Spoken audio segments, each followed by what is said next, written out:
Good evening, everyone. Thank you all for coming to tonight's City Council meeting. We'll start with the roll call, please.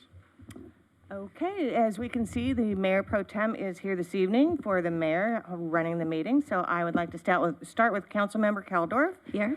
Councilmember Giroux. Here. Councilmember Boyles. And Mayor Pro Tem Baldino. Present.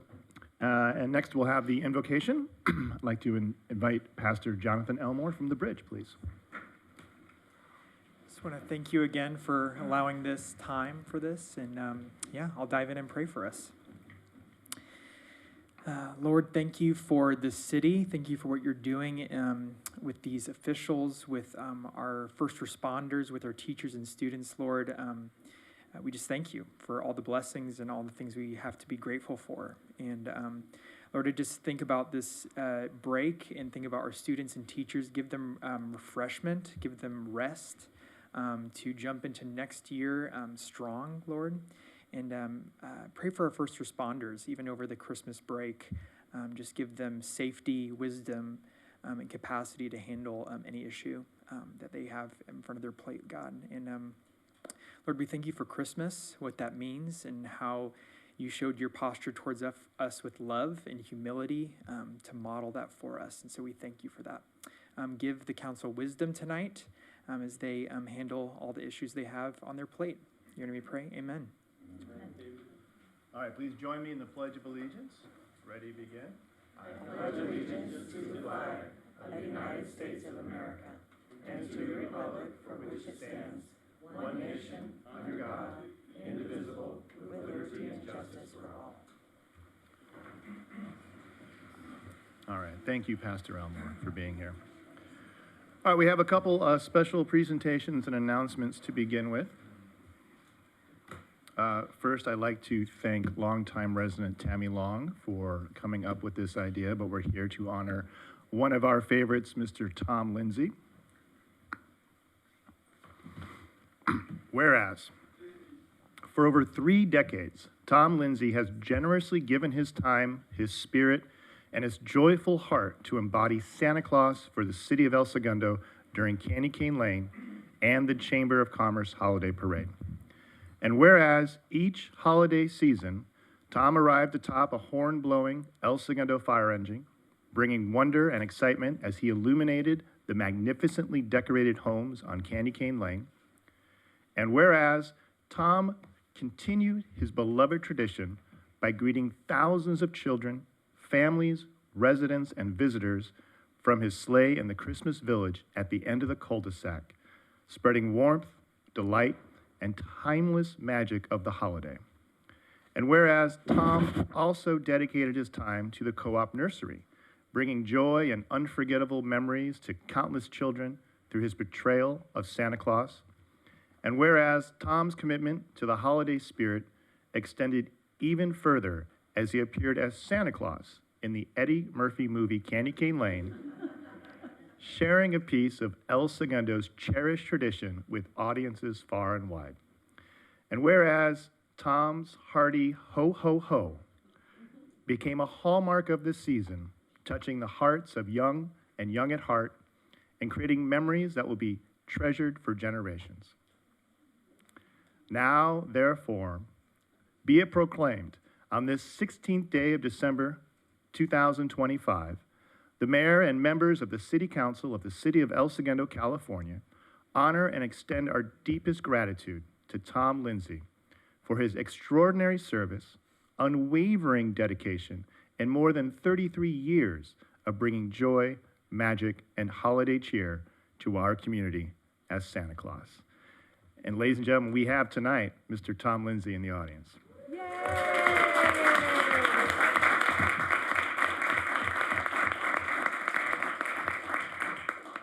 Before we take a photo and embarrass you anymore, would you like to say a few words?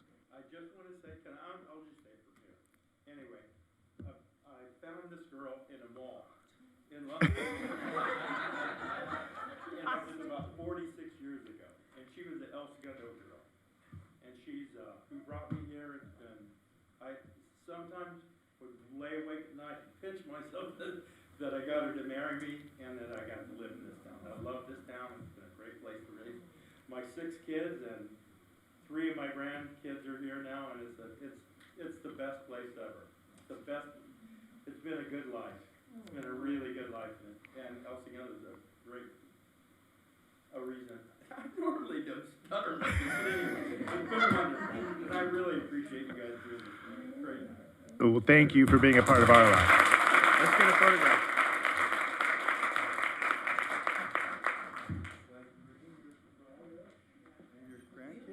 Oh, definitely. Bring the whole family up.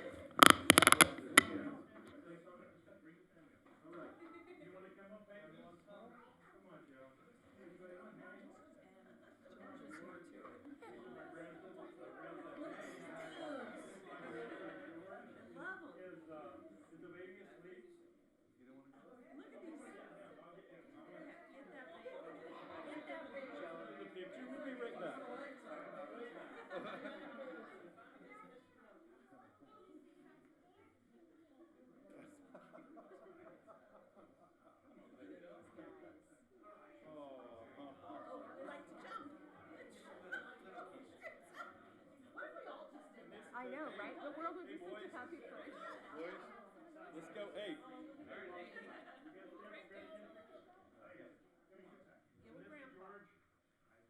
mean, this is Bear, and this is George, and this is Hank, the future of El Segundo water polo. All right. We're covering the boys up. There we go. All right. Here we go. Oh, well, that's just so sweet. There we go. Couple photos. Show photos. Hey, baby. All right. All right. All right. There we go. All right. Here we go. Hey, fellas. All right. I think that we got.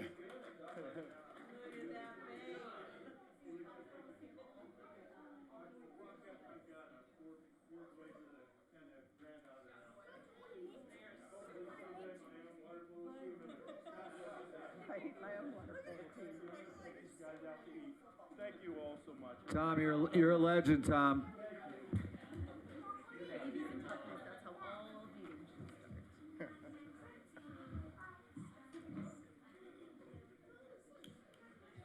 All right, up next, we have another celebration. I'd like to invite Paul Chung, our finance CFO, to come present a retirement plaque to our own Maria Cerritos,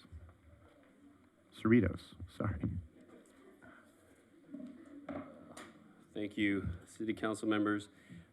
Tonight's a very special night. I wanted to recognize one of our dear staff members that's been with us for 24 years. Maria Cerritos, who's sitting back there. Come on up, Maria, come on. Before I give her this plaque,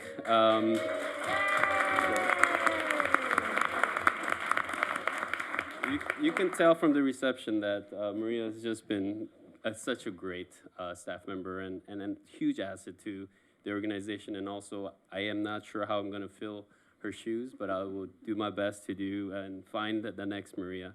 It won't be a finance director's presentation without numbers, so let me just quickly go through some numbers here. During her tenure, she started February 19, 2002. She's held 7 positions in the city, all in finance. She worked for 8 mayors, 8 city managers, 7 finance directors, and she did tell me I was the best finance director. Thank you for that. She's also helped implement 5 different financial softwares through the system. She also mentioned that she helped implement DOS to Windows, and I asked her what DOS was. But I do know what DOS is, yes. She worked over 6,500 POs for the city, 1,800 change orders. She just recently celebrated 38 years of her marriage anniversary with George, who is back there, who also works for Public Works Department. So that's great to hear. Also, her 2 daughters, both Bianca and Natalie, both worked at Recreation for the city. Natalie's back there as well. I think she's at the clubhouse with Recreation as well. She also has 2 grandkids, Hector, who's 8, and Callie, who's 4.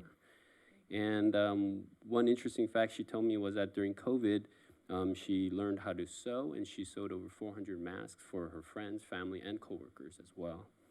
She will definitely be missed. Her last day will be at the end of the month. For me, she's been the backbone of finance. Her part of her job was to make sure we maximize every dollar that count for the city as well. That was just her job to do that, and she's done a phenomenal job for the city. And so I just want to congratulate Maria on her retirement. Here's your plaque. Any words? Any final words? You know, it's a bittersweet moment for me. I love working here. It's a great little city, you know, and I think that that's why I stayed here so long. And like you said, I've been through so many different, you know, directors, city managers, and mayors and all that, and just staff. You know, it's been a good place for me, and you know, I'm really gonna miss everybody. I'm very, you know, I'm sad because I'm leaving, but at the same time, I want to spend time with my grandkids and enjoy them while they're still small, and that's why I'm making this move right now. But it's a great little city, and I hope it stays that way. So, thank you all. Thank you. Hey, don't go anywhere. So on behalf of Public Works Department, I would like to give you a sign. It says Maria L. Cerritos Boulevard. From February 19th, 2002 to December 30th, 2025. Very, very happy retirement. Thank you. That's awesome. Yes, thank you. Thank you. All right, let's get a photo. Get your family up. Last photo with the council members. Yeah, how about? Thank you, Elias. Well, here's your plaque too. There you go. See, it looks like there you go.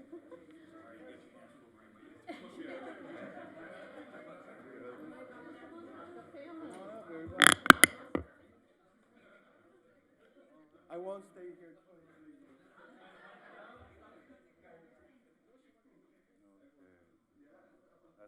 That's so cool.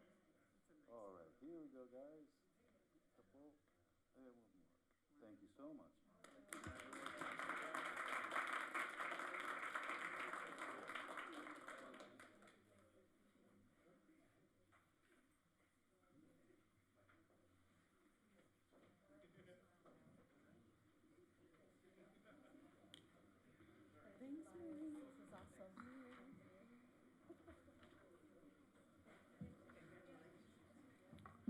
All right, now is the time on the agenda for public communications. Madam Clerk, how many cards do we have this evening? Mr. Mayor Pro Tem, we have 4 this evening. Okay, we'll do 5 minutes. Let's begin. All right, I'd like to invite Kelly Stewart up, please.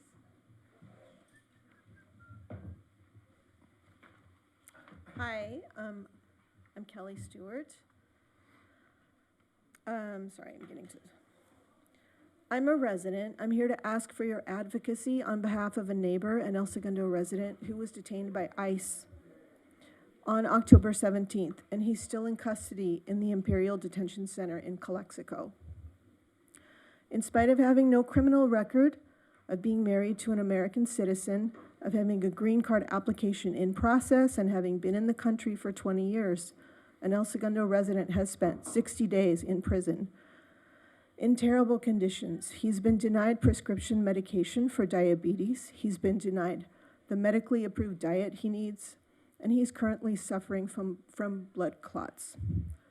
In September, a detainee died in the same facility for lack of medical care. Later, I'm going to provide you, I'll email you contact information about our neighbor's case. I have taken the 450-mile round-trip journey to the Imperial Detention Center and the Imperial Immigration Center, along with Carmen, our neighbor's wife. Carmen is a longtime resident of El Segundo, a homeowner here, and her son went to ESHS and served in the Marines for 10 years. We have witnessed her husband's ongoing immigration hearings in person because it matters to the judge. Every aspect of trying to support him there is made difficult by a cruel and Kafkaesque system. Our neighbor is isolated. He often does not know what day it is or what time, and he's in failing health. So I'm asking for city council members to call or write the Imperial Detention Center and demand that our community member is given proper medical treatment. I believe his life is in danger. I would also urge you to reach out to other elected officials maybe senators, state senators. I will come up with a list also to try to help his situation in any way possible while his legal case moves forward. So I'll email you all the details of his case and contact information for the detention center, along with some news articles about the man who died in the facility in September. Other city councils across the U.S. have advocated for their residents. I hope and expect you can do the same, and I'm happy to meet with anyone who can talk to, who wants to talk about what they can do, and thank you. Thank you, Ms. Stewart.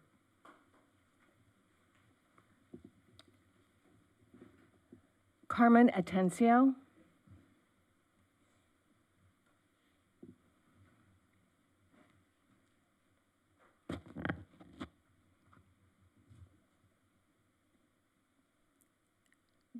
Good evening.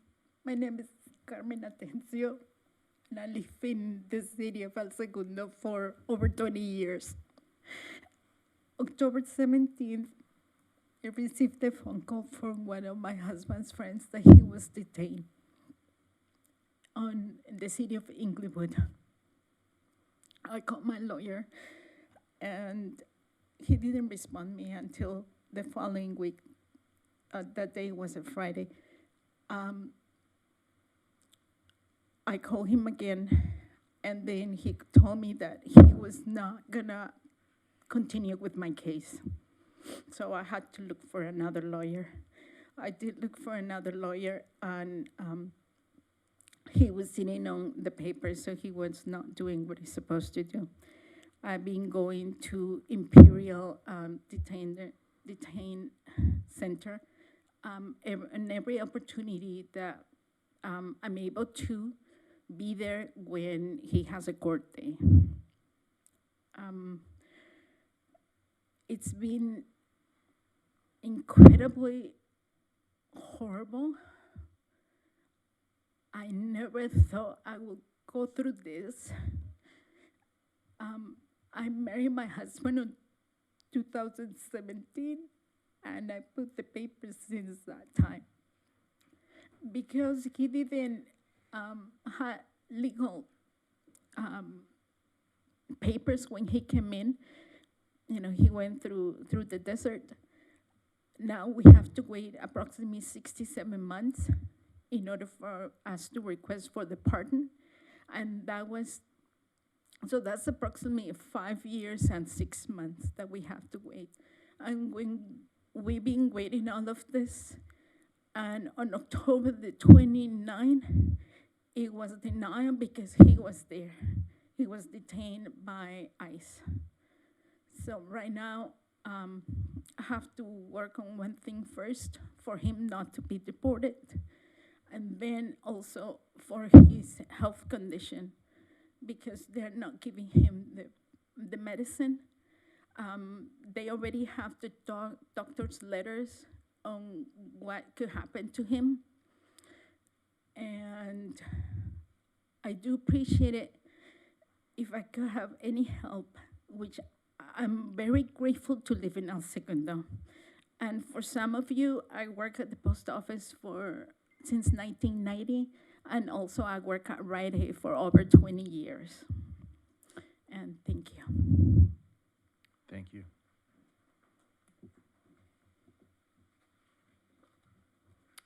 John Pickhaver, please.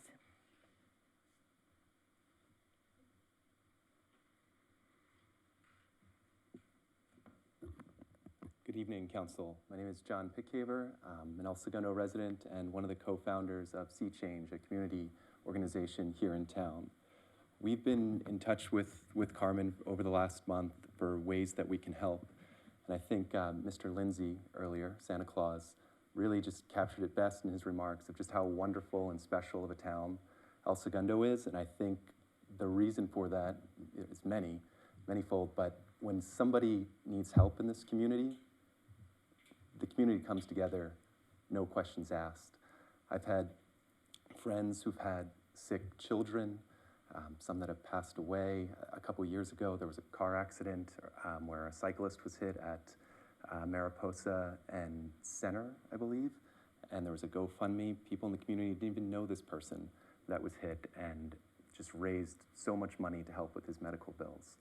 I think right now this is a real opportunity for us as a community to come together and help Carmen, help her husband, help her family.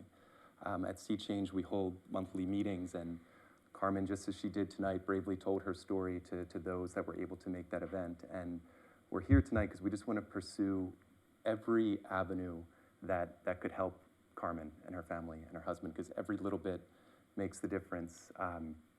Councilmember Boyles, I remember during a lot of the Hyperion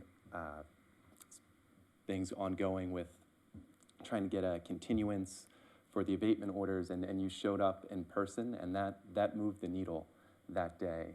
And Kelly, she's made that drive twice with Carmen. Yeah, it's made that drive twice with Carmen to the detention center, and the judge notices that. And I think if we can just continue to show signs of support from this community in any way we can, using your positions of power and influence in your professional, personal, and political capacities, I think could really make the difference. So I hope we can do this together as a community. Thank you. Thank you, Mr. Pickhaver. Anya Goldstein, please.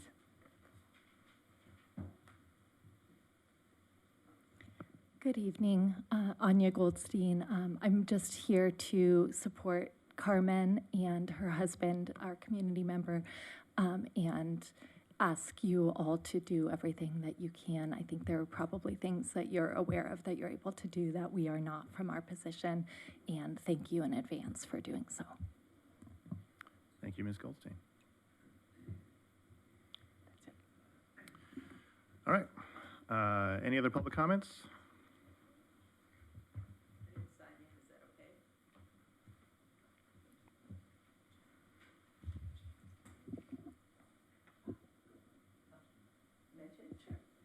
Hi, my name is Jan Zucci, and I've been in the community since 1999. I'm here also to support Carmen. What's happening is just really sad.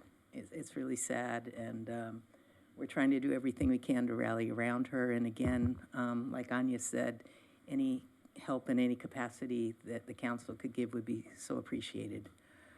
Also, Don asked me to let everybody know there is a GoFundMe that has been started for Carmen and her husband. And what do you want me to do with that, John? Oh, and there are flyers, so yes, so we'll, and that's it. Thank you so much.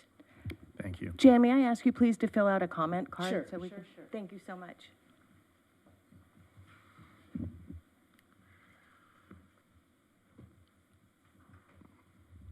Okay, that concludes public communications. City manager, any response? Nothing at this time, Mayor, Mayor Pro Tem. Okay. Would you please make sure that we get any information from Ms. Stewart? Yes, absolutely, we'll do that.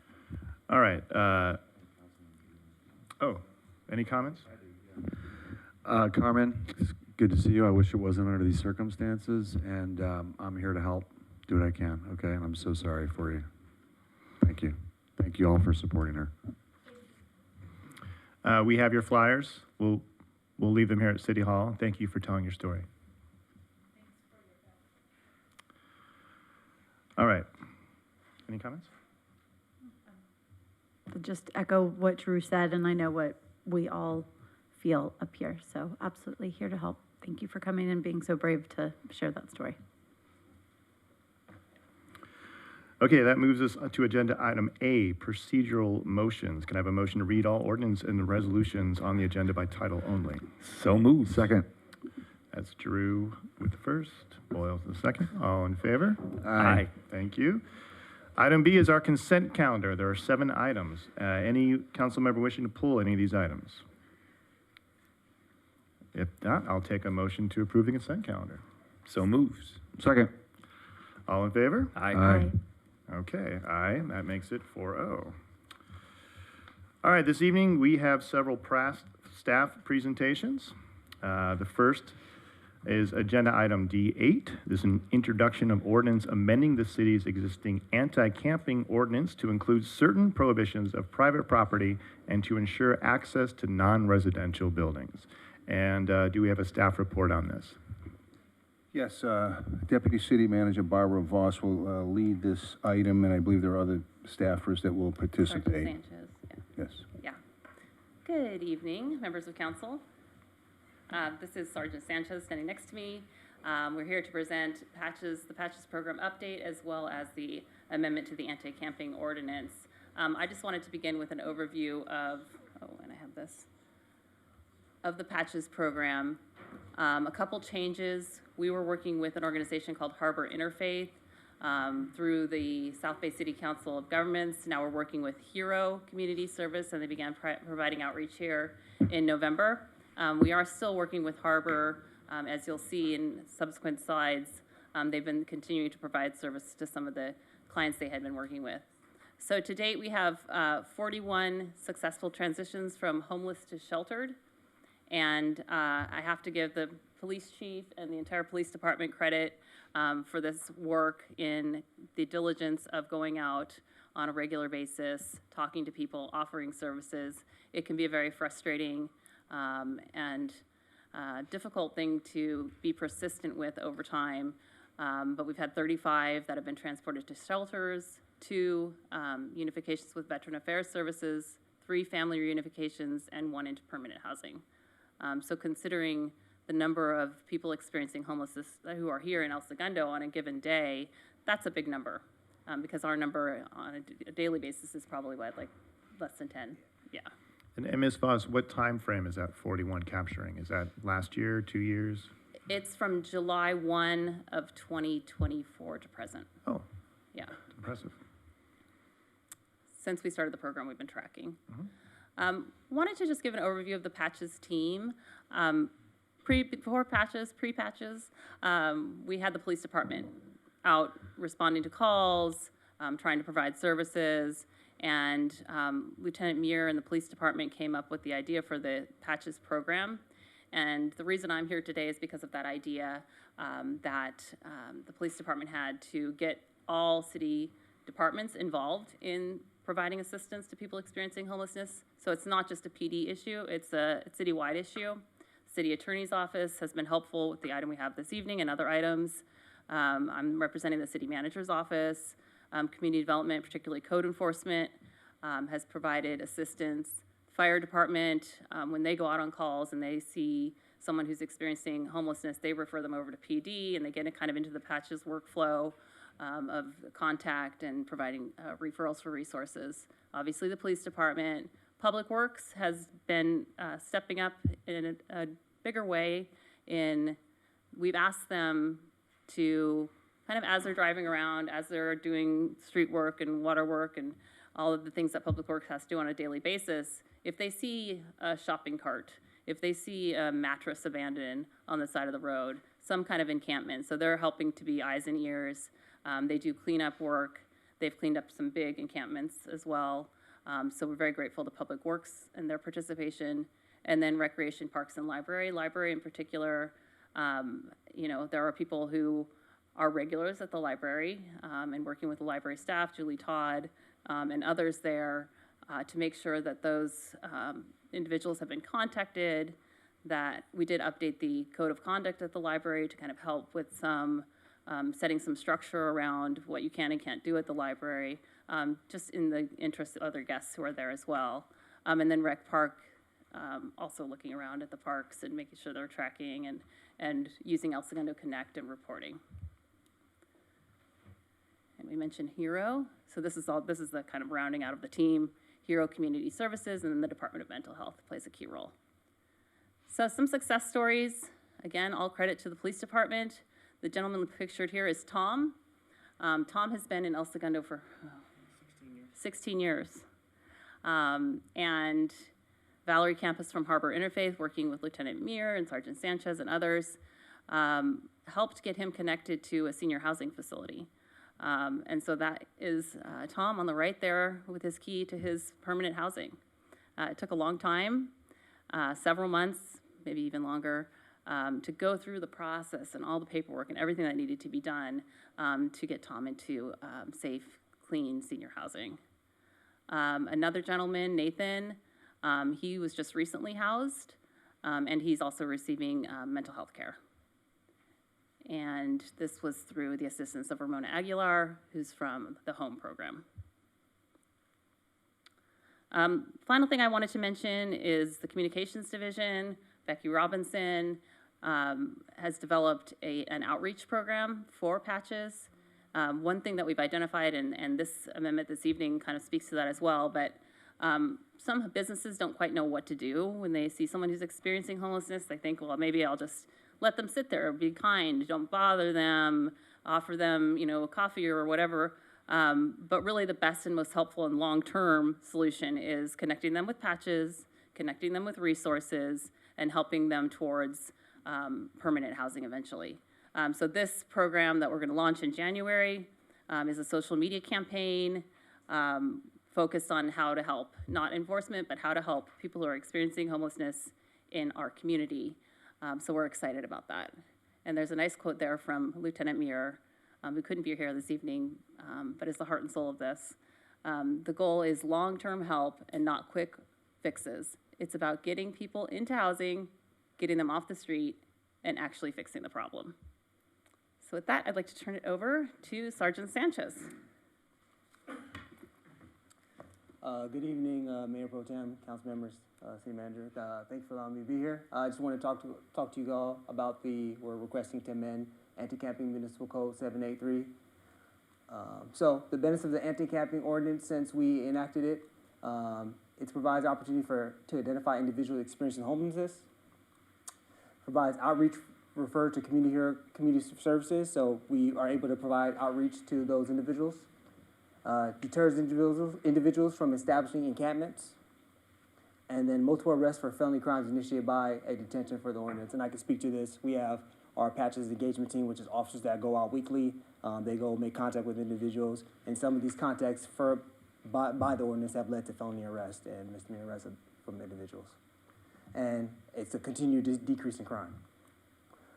Limitations of the current anti-camping ordinance does not include private property open to the public. So if you think about like the open routes parking lot, if you think about like the old Chase Bank that's off of Mariposa PCH that there's people camping there all the time, some of those businesses, it doesn't include that. Once they're on private property, there's not much the police can do in regards to camping and setting up camp.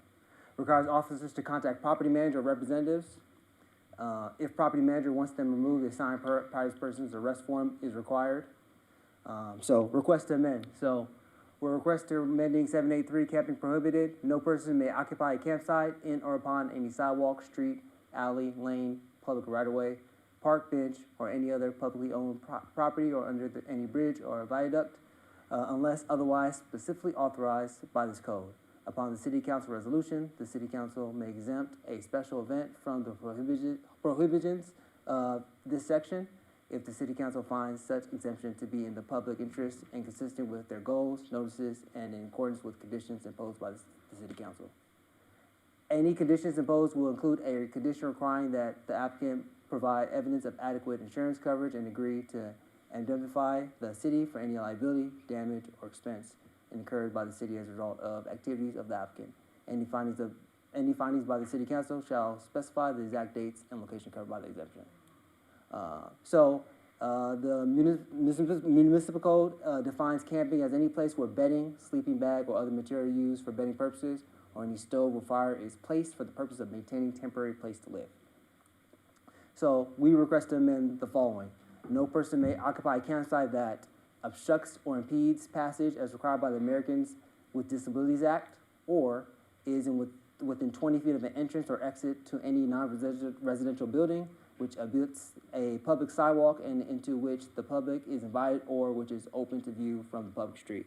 So again, like I said, think about like Ralph's parking lot, the Chase Bank, old Stickenstein restaurant that's over there. We have a gentleman that sometimes sleeps over there on private property.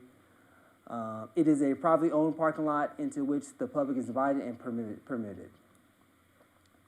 So no current case law prohibits the expansion of an anti-camping ordinance to private property. Other local jurisdictions have a similar ordinance that includes private property, Manhattan Beach, Hermosa Beach, Huntington Beach, and the City of Irvine. Any questions?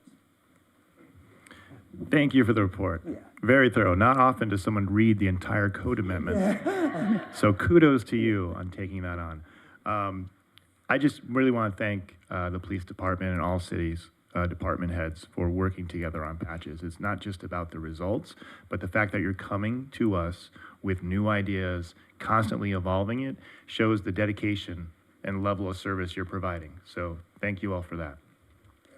Good evening. I just had to come up and say something simply because this young man behind me is doing phenomenal work for the Patches program, as is Lieutenant Muir. They are the drivers for that in our department, and I'm very proud of them. They are doing great work, as you've noticed, and they're doing everything they can to help our homeless population. So thank you to Sergeant Sanchez. I think he walked away, but he's doing a phenomenal job in making sure the program is successful, and it's doing what we thought it was going to accomplish. So, thank you, Chief. any questions you may have, I can field them, or if not, Anthony can field them for you. Sure.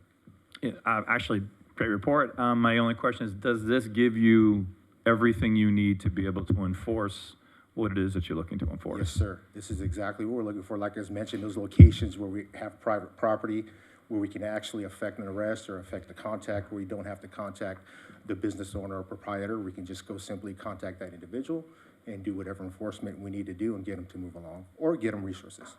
Okay, thank you. Yes.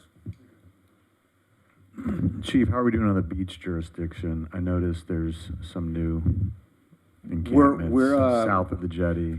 I would encourage, again, as many of you do, of the public, to continue using El Segundo Connect. We are on top of those.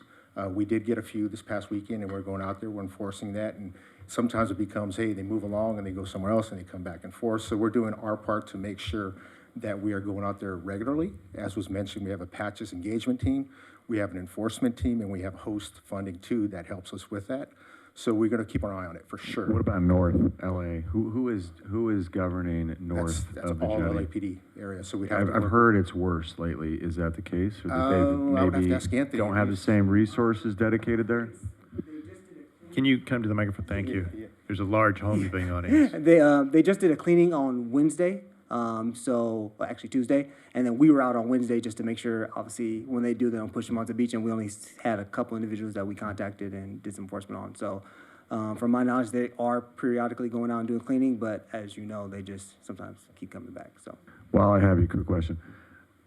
Is Nathan the same guy that's been here forever with the shopping cart that hangs out right here on Grand and Yes, with the color here, yes, Nathan. He finally accepted some help? Yeah, so he's been working with the home team, and he finally he's in an in-treatment program right now, so getting some mental health services. So not an unknown time frame when he may, if he comes back, but right now he's in MP. That's good. Are you seeing, I know like, feels like there are 3 or 4 that we constantly see in town. I could describe them, but you know who they are. Are you seeing them, or they've gotten help? Are we able to get those chronic ones that are here all the time? Yes. Like Barbara said, Tom, he was one that was over there off of by the Point Plaza for a while. I know when I started and we started this program, it took going out there a lot. So the host program, going out and talking to people, doing it, the enforcement helps, but talking to people, we kind of, like I say, broke him down, and he finally was like, I want help. And then there's another individual that stays off of PCH that we're been talking. He finally started accepting help. He's working with Hero right now, and it's just a basically time frame until he gets into housing. So it's the continuous of the host team going out there, offering outreach, and then Patches doing enforcement. I think combination of that is what's having these individuals say, hey, we want to take the help. Great work. Thank you. Any other questions, comments? No. Okay, do we have council consensus to receive and file the Patches program update? Yes. And then Mr. Hensley, if you could read this title. Mayor Pro Tem and Council, an ordinance of the City Council of the City of El Segundo, California, amending Section 7-83 and 7-84 of Chapter 8, prohibited camping, to Title 7, nuisances and offenses of the El Segundo Municipal Code, expanding its anti-camping prohibitions to include certain portions of private property and to ensure access to non-residential buildings is ready for introduction. And who would like to introduce this? I will. I'll second. Okay, and then we'll schedule a second reading. Will that be at our next council meeting? That will be January 20th. January 20th. All right. Thank you, everyone. Once again, great work. All right, next agenda item is we're going to have a staff report on our crisis communication plan update. And who will be providing this report? We will keep Barbara at the podium here. Great. All right, good evening again. There we go, thank you. So we do have a crisis communications plan in place. This plan was developed in 2020. And purpose, obviously, strengthen emergency response efforts, help protect lives, and support a more effective recovery. This was developed in conjunction with a team, which I'll share in a minute, and it's updated regularly as needed. We will be returning to council, the fire department will be returning to council in January, February, with an update on specific communications around AB 1646 and incidents that occur at the Chevron refinery. This is our overall citywide crisis communications plan, and they will be in lockstep once the plan for AB 1646 is developed and presented. The crisis communications team includes the fire chief, police chief, deputy city manager, public works director, communications manager who serves as the PIO, and emergency management coordinator. And you can see we have a couple vacancies there at the moment. Who are the key audiences that we're trying to talk to? And the purpose of the crisis communications plan partially is to have something centralized that you can look at and refer to when there is a crisis and there's a lot being thrown at you and there's a lot going on, to kind of ground you, and you can look, okay, these are the audiences we need to reach. How are we going to do that? Let's follow the prescribed methodology that's in the plan.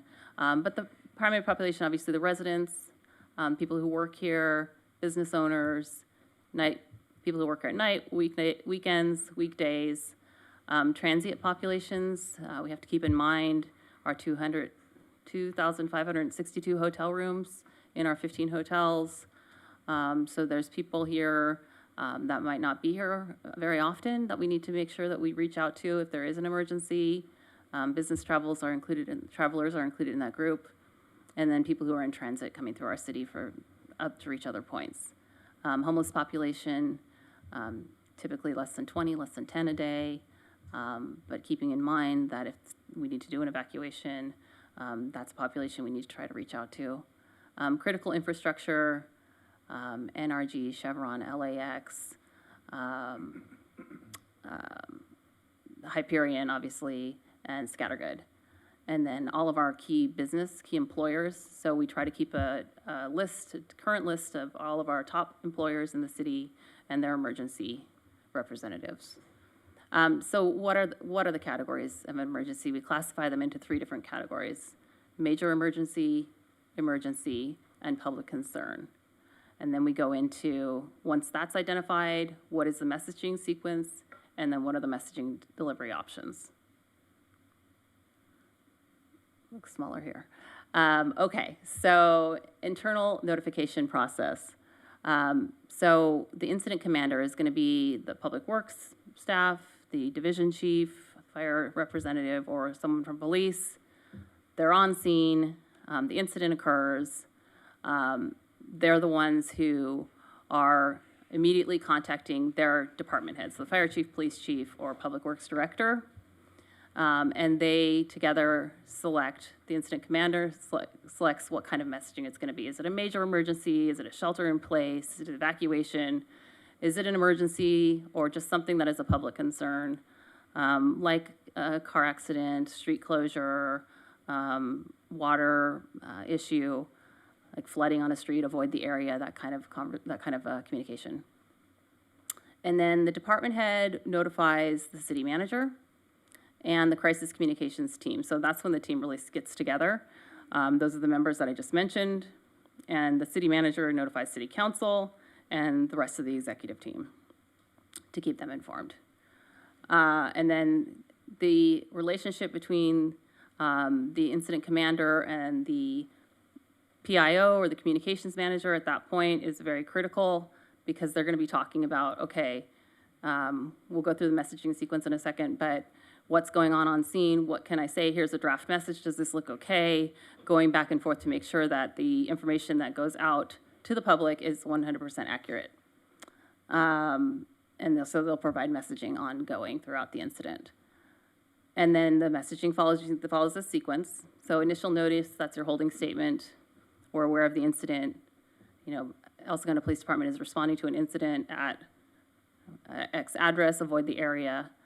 then more focused information like what is actually going on once there's a level of certainty as to what the incident is and what actions the public needs to take, and then regular updates throughout the incident, and then an end of incident message, and then if there's additional information, post-incident information. Our messaging channels, we are transitioning to and already using Alert South Bay. We also have a Nixle that's with the police department.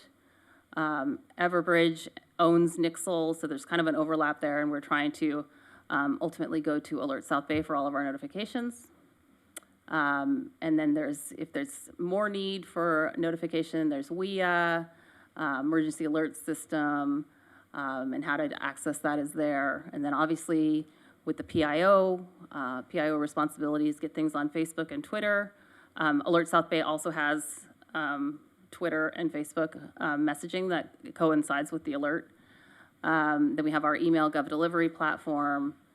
We do have El Segundo Radio that can be engaged, vehicle-based public announcements, and then local media.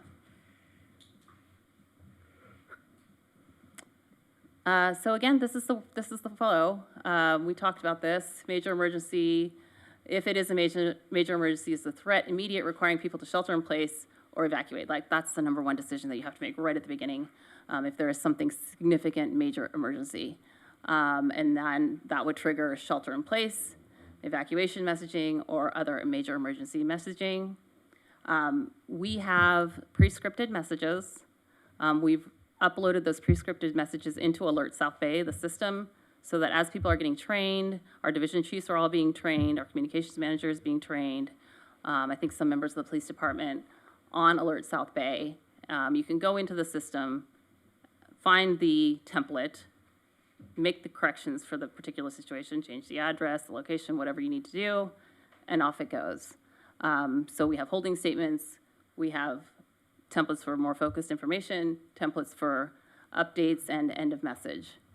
And then same for emergency or public concern, it follows that same workflow.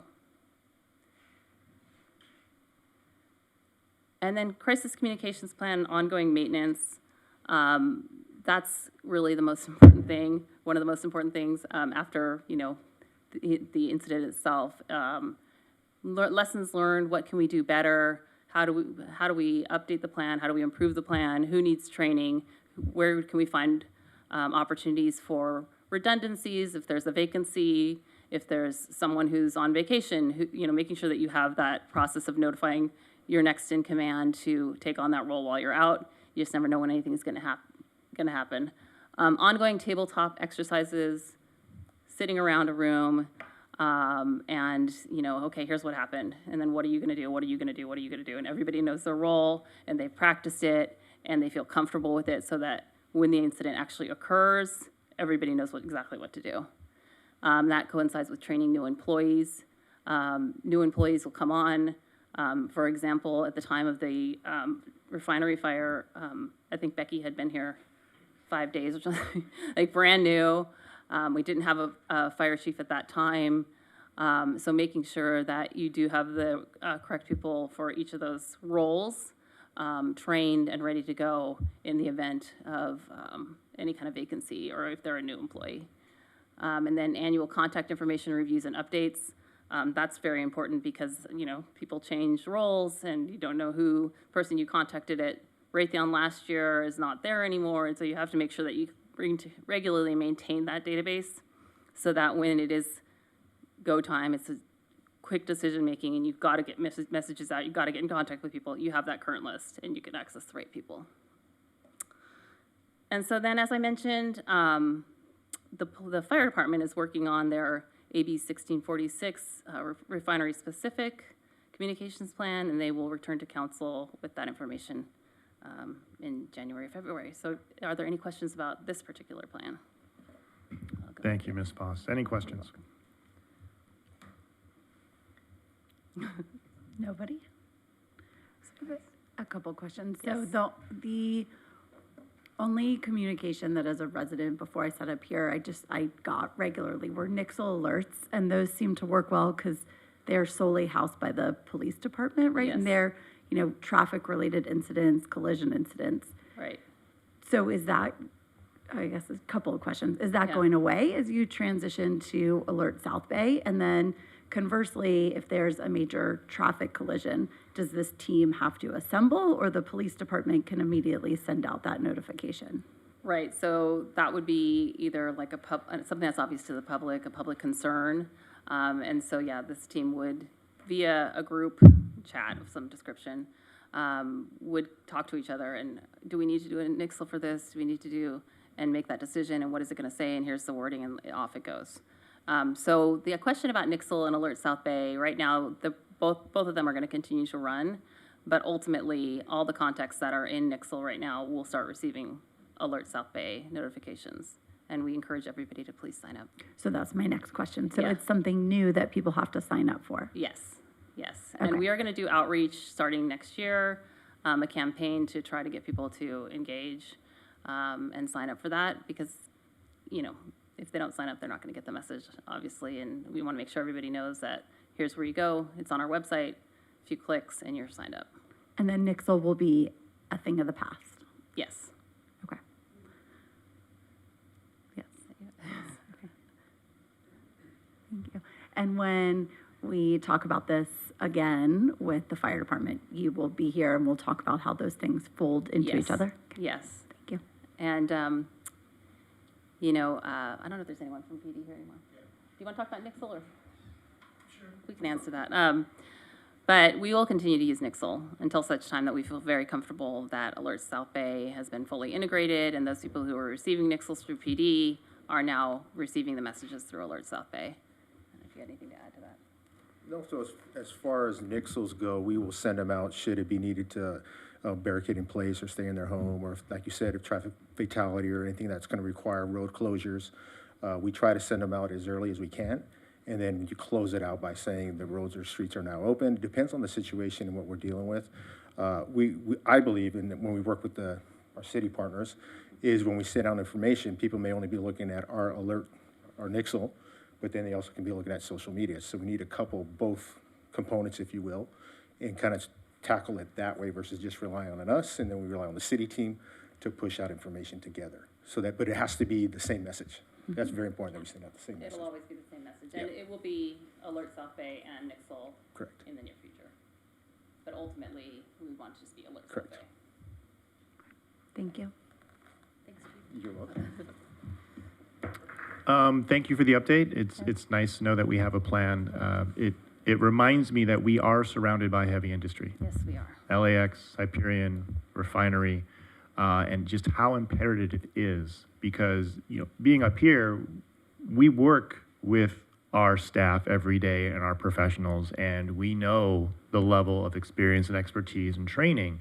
But if you don't let people know who aren't on council and push out information as quickly as possible, then, misinformation happens and people get concerned. So things like this are vital to our transparency, but also our commitment to safety. So thank you for taking the time to present this to us and kind of explain the processes. So when the next thing happen, we know that there are systems in place to keep us informed. Welcome. Thank you. There's no further comments. Can I get a consensus to receive and file the report? All right, thank you. Thank you. All right, next is our agenda item 10. We'll receive an update from the city on Candy Cane Lane, specifically the 1100 and 1200 blocks of East Acacia Avenue. And I see our Parks and Rec Director, Ms. Mancini, up to give us a report. Good evening, Mayor Pro Tem, members of the City Council. First, happy holidays. Happy Hanukkah to those who celebrate. It's third night of Hanukkah this evening. So it's appropriate I'm up here tonight just to share a brief sort of overview of the last few days of Candy Cane Lane. As you know, the official kickoff was this past Saturday, December 13th. Police estimate there were about 2,000 people that attended that evening. Overall, very smooth event that night, and each night we have not had any significant issues. We have been working very closely together as a team. There are, and I want to thank my colleagues, everybody in this room, all the departments have had a hand in making sure that we're communicating with each other, providing information to one another, And most importantly, making sure the residents are aware of the different policies and things that we've been doing. Just to give you an idea of some of the new things that we've done this year, we've added a couple of message boards out on Imperial, and there's one on El Segundo Boulevard directing people to parking. That has seemed to help with the traffic congestion in the area. We also added a third shuttle stop basically at the library. So we had over 800 people use the shuttle on Saturday and Sunday night, which obviously has helped with the parking as well. We have had, a couple issues here and there with vendors and residents selling and not being clear on the rules, but I think we've figured that out now, and we are going in a really good direction with that.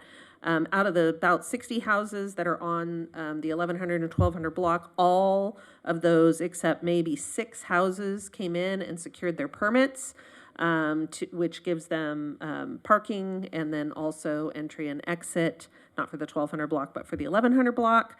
And just as a reminder, they are required to get the permit. They can't just use their ID. So if any residents are watching this, they need to come into the library if you're one of the 6 homes that haven't. But again, we've had a lot of compliance with that. A lot of escorts in and out last night, I think 18.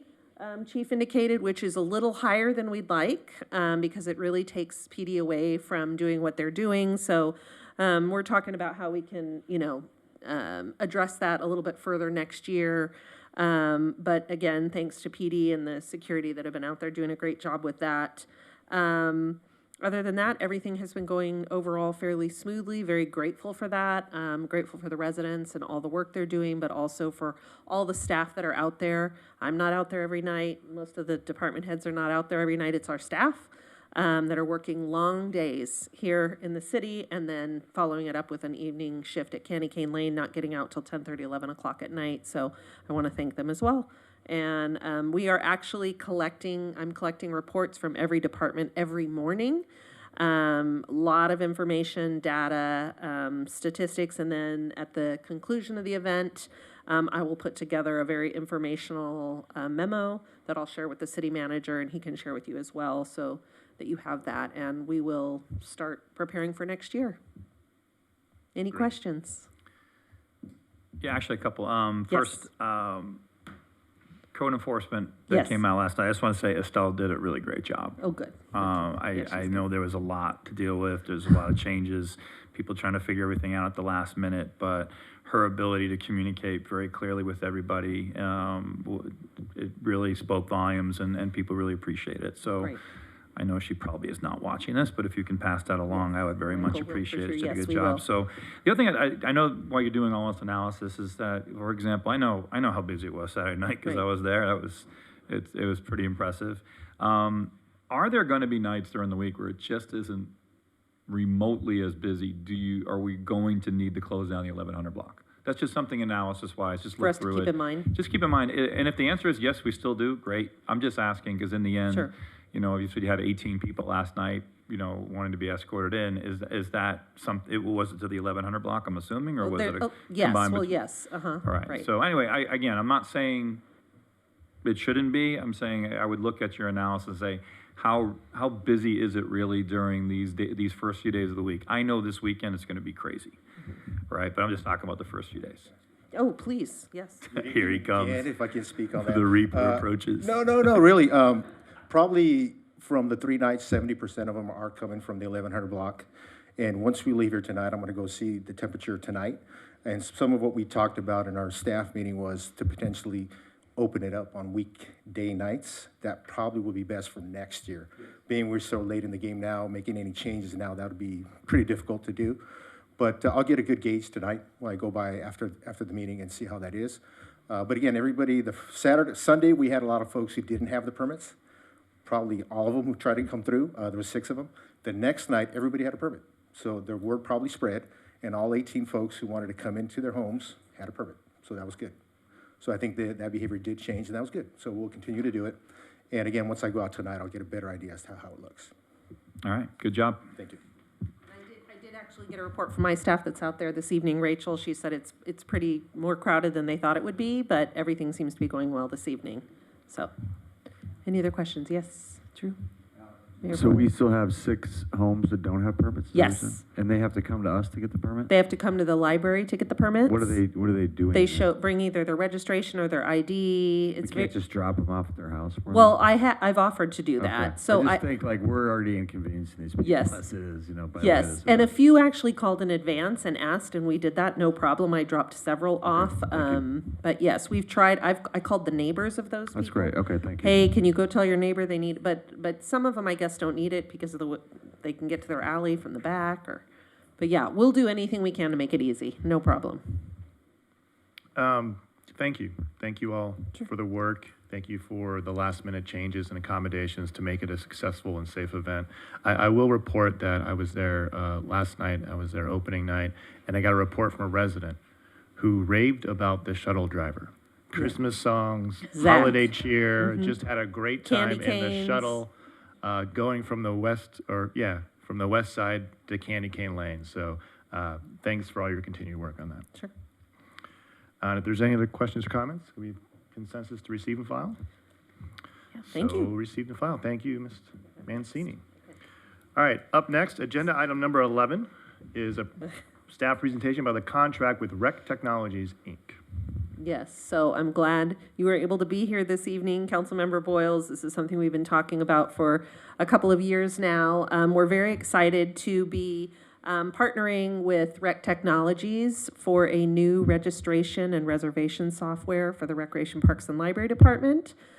Staff have done a tremendous job and a lot of research in finding what I think will be provide the best service to our residents. So I'm going to invite my recreation manager, Linnea Palmer, up, and then she will speak a bit and invite our vendor to speak as well.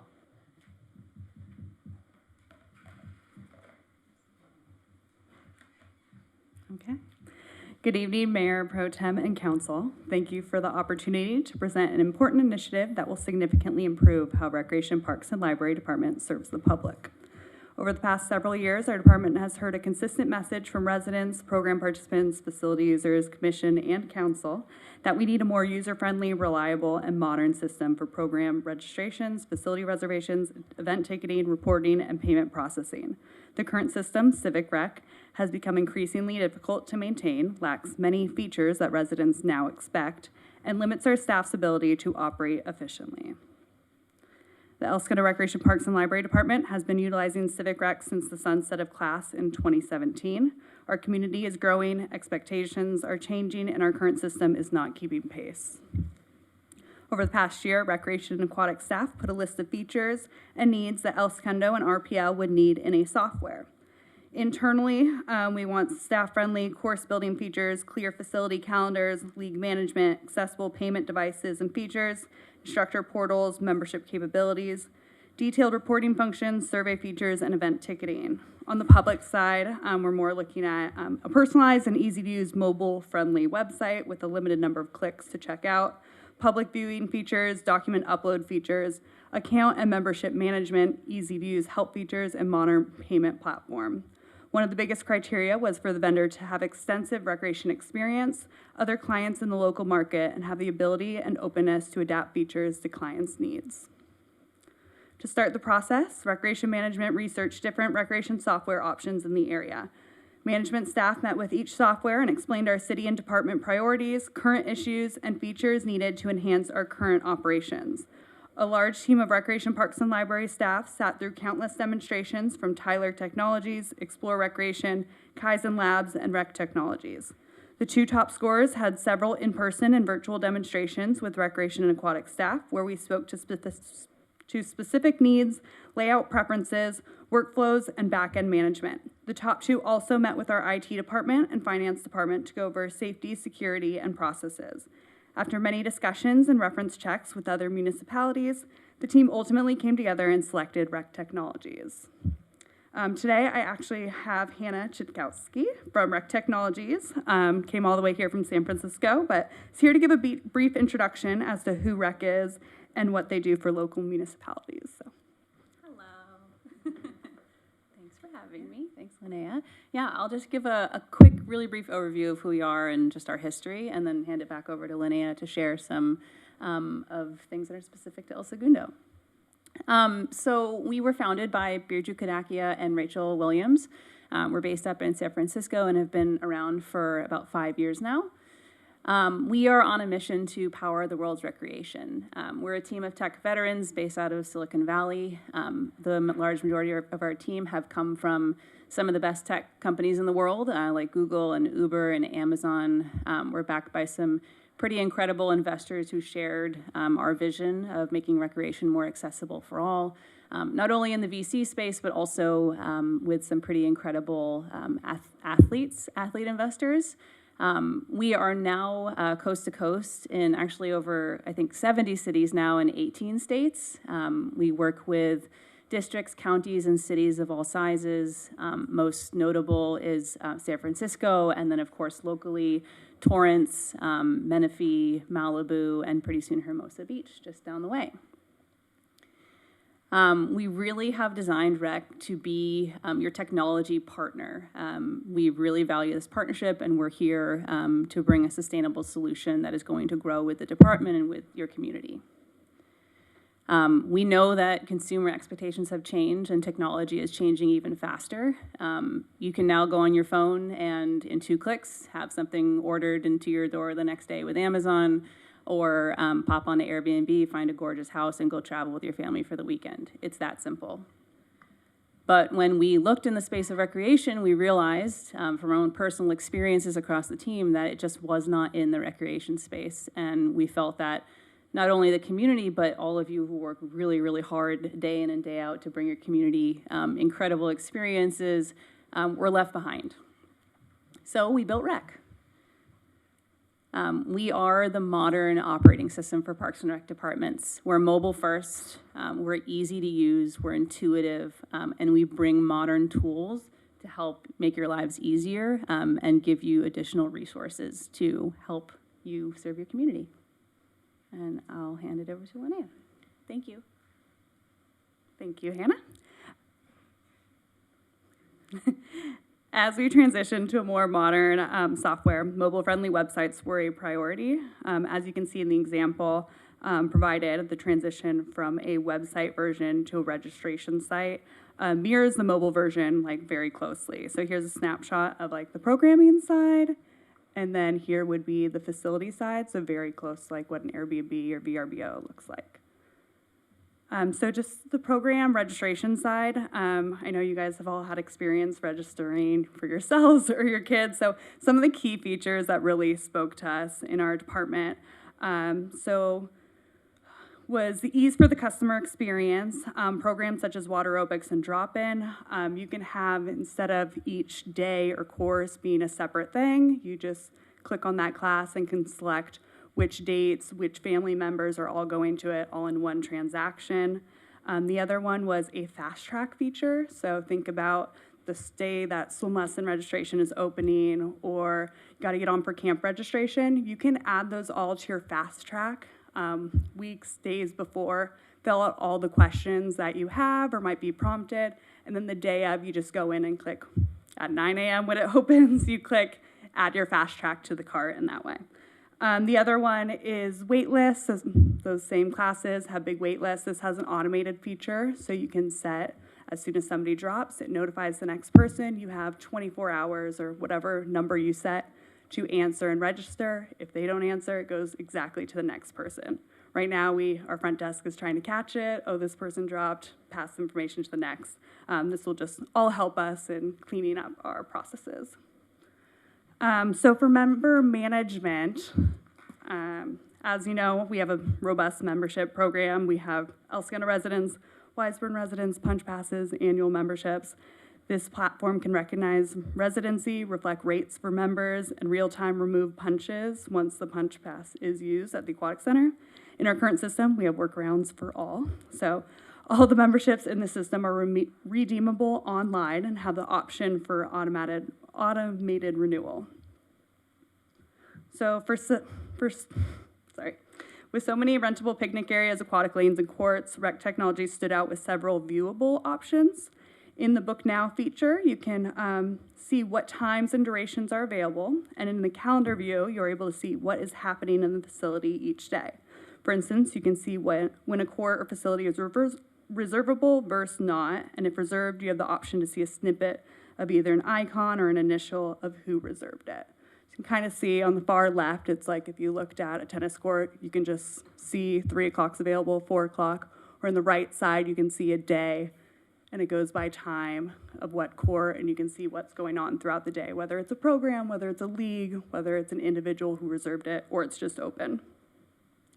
Also, there are quick rentals where it's just like a one-click or a more prominent checkout process, like if we require business licenses or insurances. And those are also, you can upload those documents so we don't have to go email back and forth with the individual. My biggest thing is payment processing. So currently most facilities and off-site locations require a physical card that the staff must manually put in for each transaction. Rec Technologies utilizes Stripe terminals that can be manually or Bluetooth connected to our desktop, laptop, or tablets to accommodate tap, insert, or mobile payment options. This will also provide a quicker checkout process online, as residents will be able to use Apple or Google Pay, much like other checkout websites. So think about coming to the Frolic and you have to bring your cash or have a physical card. You can use your Apple Pay, anything like that. It'll be amazing. So to ensure a successful go live, Rec Technologies provides a comprehensive and highly effective 4-month implementation process designed to set clients up for long-term success. So just to quickly go over that process. So in phase 1, discovery and planning, Rec Technologies actually comes to our facilities and to see our processes and practices firsthand, meet our staff, meet our residents, kind of see how we do things and how that can relate to their process. In phase 2, configuration and building, Rec Technologies transfers necessary data we would like them to from Civic Rec, much like accounts or previous transactions, which they have experienced completing a number of times for different cities. The team would also follow a thorough launch tracker to keep up to date on development needs and to build the framework of our soon-to-be system. During phase 3, community engagement, Rec Technologies and the El Segundo team prepares for the launch. Community outreach and testing begins, user guides are created and posted, and marketing goes out for the new excitement and smooth processes to come. Lastly, throughout the implementation, Rec Technologies and the El Segundo team will have an in-person training sessions to learn how to build out programs and facilities, create user profiles and memberships, and complete transactions, preparing for the influx from the public. Upon going live with the system, Rec Technologies comes in person to make sure the first registration reservation goes smoothly. Our goal in recreation is for our go live to be summer camp registration. So with much needed upgrades comes increased costs. When receiving quotes from companies, we found that a lot of software companies were moving to a percentage-based fee. After internal discussion and running some of our transaction figures, we decided internally that we preferred to keep the annual rate. As illustrated, Rec Technologies has a one-time implementation cost of $10,000. There are also some optional startup costs, including the point-of-sale hardware readers and reservation facility signage. Those costs would add up to an approximate $6,310. And then after the initial implementation, our annual rate with Recreation Technologies would be $54,000 annually for the 4 years proposed in the contract. A new recreation software sets the department up for long-term success and better positions us to meet the community's evolving recreational needs. Adopting a modern, user-friendly registration and reservation system is a direct response to community feedback, an essential step toward enhancing the overall parks and recreation experience. This upgrade will strengthen customer service and increase operational efficiency. Tonight, we respectfully request the council support in approving this much-needed advancement for our department and the residents we serve. Lastly, I do need to clarify that the company's legal name is Rec Technologies Incorporated and not Recreation Technologies Incorporated. So I apologize for the confusion. And then Hannah and myself and Allie and Joe are here for any questions. Thank you, Ms. Palmer. Any questions for staff on this one? Please. Lana, I can sense your enthusiasm. So it's always good when the super user is stoked about a software implementation. What's the fee that they're charging for the, I assume if we're using Stripe that we're going to pay the credit card process. What is the merchant fee Yes, percentage? it actually was 3.5, and when we brought it to commission, Commissioner Cavagnolo was like, that's pretty high, and I explained ours is 2.9 currently. So they actually were willing to bring it down to 3.25%. And is it tiered with reward cards, or is that flat regardless of type of cards? Because every other processor charges you based on the card you're using. It's flat. Any card, loyalty's included. Okay? We're sure about that. All right. Why 4 years of the contract?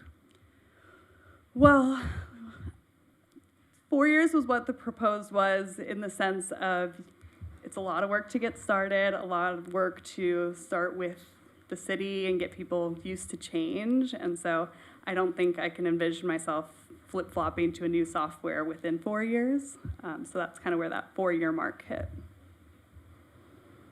I only bring it up because, and they state that they have got some core competencies around AI, and AI is killing software in a lot of instances. So not to suggest that would happen to this firm, but 4 years is like a lifetime for software nowadays. I'd love to speak to that, if that's okay. Yeah, I'm glad you brought up AI. We actually already have AI functionality built into the REC system. And the way that we're approaching it is by providing it as like an added resource for Linnea and Ellie's teams. So it's going to replace things that typically tie up the teams, like mundane processes, like doing a bunch of refunds on a rain out, though you don't get rain too much here, but other reasons to cancel things, or pulling up data out of your reports in a really quick way instead of having to like file through all these different reports to find the information that you need. So these are some of the things that are already actually live, and what we find they're doing for existing partners is they're freeing up resources, and so now they can do things where their time is better spent and coming up with new events for the community or new programming, and having that time to actually, use the brain space to create more for the community. So.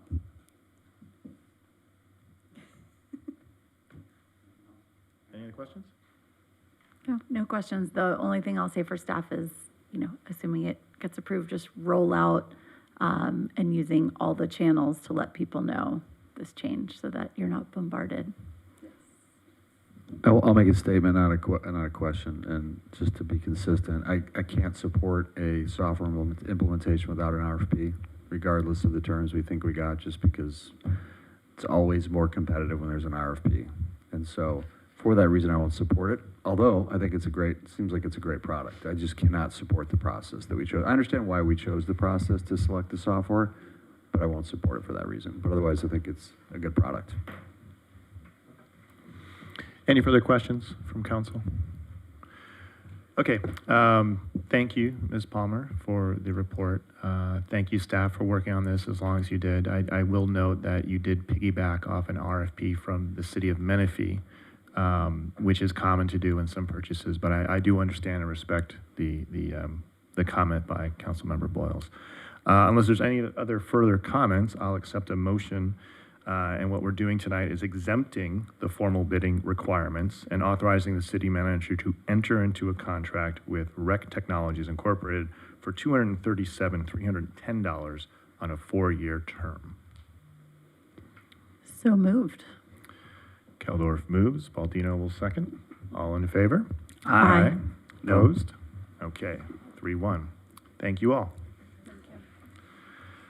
All right, next on our agenda is item E12, and this is an announcement that we are opening the process for recruitment positions for our committees, commissions, and boards. And let me just state that, El Segundo is not a great place by accident. It is because of dedicated staff and the willingness of people who live in town to volunteer their time and expertise to serve on our committees and our boards. Some of the openings we have coming up next year include Parks and Recreation. The Arts and Cultural Advisory Committee is looking for candidates. I know the Environmental Committee is currently looking for new candidates. We have our Library Board of Trustees, Planning Commission, Senior Housing, DEI, and CPAC, all which will have openings coming next year. So please, if you love this town as much as we do, consider volunteering your time and apply for one of these important commissions and boards. And so with that, I'll ask for council consensus to direct staff to open the recruitment process for the boards in 2026. Do we have consensus? Yes. Great. Okay, now is time for reports. Madam Clerk, anything to report? Ooh, I would like to wish everybody a very Merry Christmas, Happy Hanukkah, happy everything. It's a wonderful season.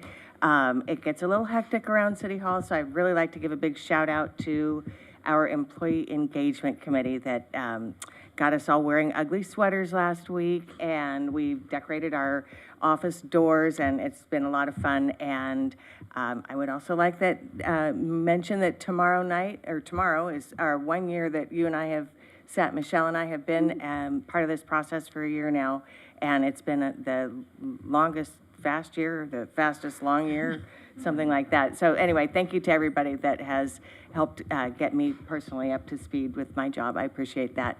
And that's it. Thank you. Thank you, Madam Clerk. Council Member Keldor. Yeah, I just want to start with a huge thank you to staff across all departments. This time of year, a lot of people are slowing down, and you all are not. You're doing the opposite. It's a wild ride of activities, so thank you. I specifically want to shout out to Joy Around the World that was on the 4th.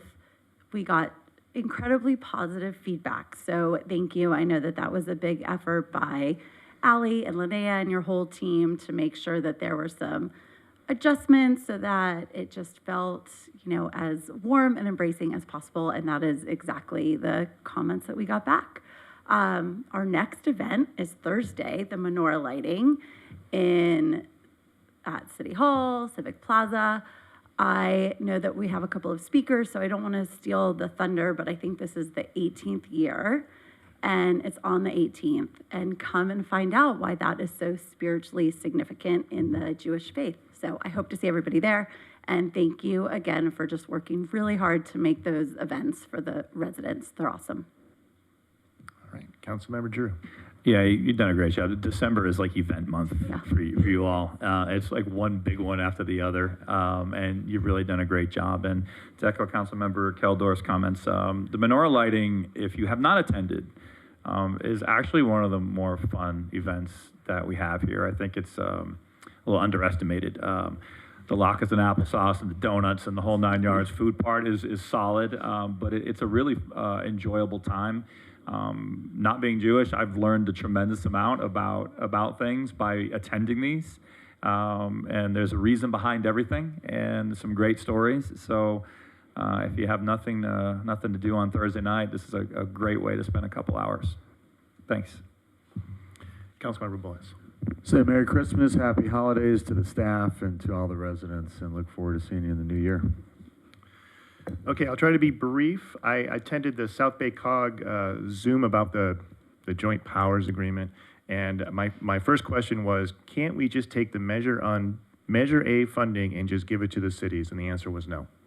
And then the other thing I found out was that South Bay COG is the only entity that's really in the South Bay that can accept the Measure A funds, and they don't have the mechanism to distribute or manage them, which is why this JPA is being discussed. We'll have more on this later. I just want to report on that. From our aquatics subcommittee meeting, I want to congratulate our Beach Cities Alpha team. They attended the Speedo Winters Junior National Championship and came in first place, which according to them is unheard of for a team that went up against Texas and all these other powerhouses. They also sent another group of swimmers to the Winter Age Group Championship down in Huntington Beach and came in first place there as well. I was told two of the swimmers that participated in the Speedo's Winter Junior National Championships are El Segundo residents, so congratulations to them on their success. There is, the plunge is still on schedule, looking at a February 2026. There's still a couple of donor tiles left. So if anyone wants to be a part of the restoration of the historic plunge, act now and get your donor tile made. And then, please. Yes, there is still time to donate. We would love donations, anywhere from $1,500 and up. You get a tile on the wall, but also we have a community photo contest. So on that donor wall, we're going to have 10 spaces for community photos. So we would love for people to submit their photos of life in El Segundo by Friday. There's information on all of our social media pages, and just want to ask residents, please send us your photos of living in El Segundo. Yeah, and the plunge is going to have display cases about not just the water polo success, but the importance of aquatics in our community. So it's really something to look forward to that we're all going to be very proud of. And now on to the important business, which is an annual request to conditional use permit, business license, and various waivers for a 1S clause. The recommendation is to, 1, approve and immediately issue a conditional use permit to Mrs. Kloss.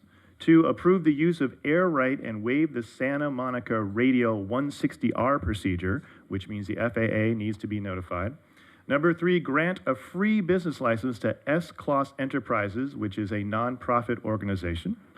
Waive El Segundo Municipal Code 8-411B, which is driveway permit requirements, and El Segundo Municipal Code 8-511, which is the requirement of parking on steep grades. Waive the noise ordinance, El Segundo Municipal Code 7-2-3, to permit the clatter of reindeer hoofs, the shouting of reindeer names, and the sound of bells on December 24th and 25th, 2025. Waive the trespass ordinance, El Segundo Municipal Code 7-6-3, to allow Mr. S. Kloss to deliver gifts.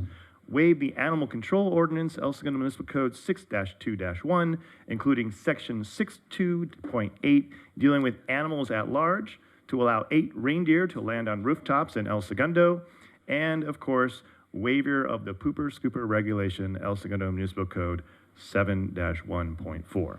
Additionally, Mr. S. Kloss has been directed by the Coastal Commission for clearance over the ocean, the DMV for a valid vehicle registration, the Department of Health and Welfare to ensure his elves are receiving minimum wage, and the Air Quality Management District to ensure a safe and clear sleigh ride.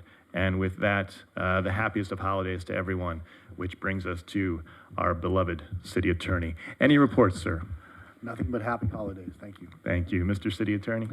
City Manager? Yes, real quick, Mayor Pro Tem, just follow up on your comments about the COG meeting regarding the Housing Trust Fund, the establishment of the Housing Trust Fund. I tentatively have them on the January 20th agenda to discuss that item. So just kind of giving you a heads up, that'll be on that agenda. And to be clear, it's been set up. This will be if El Segundo wants to join. Correct.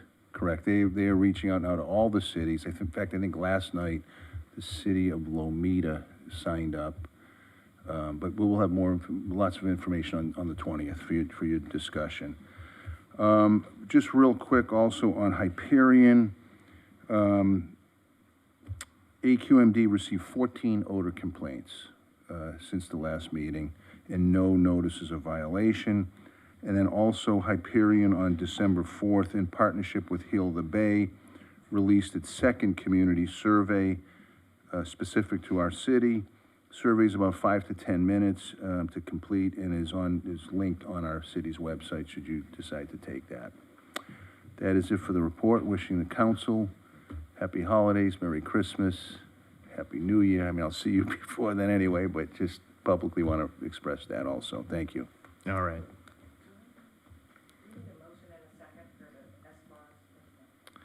Can we get a motion for the approvals of variances for Mr. S. Kloss?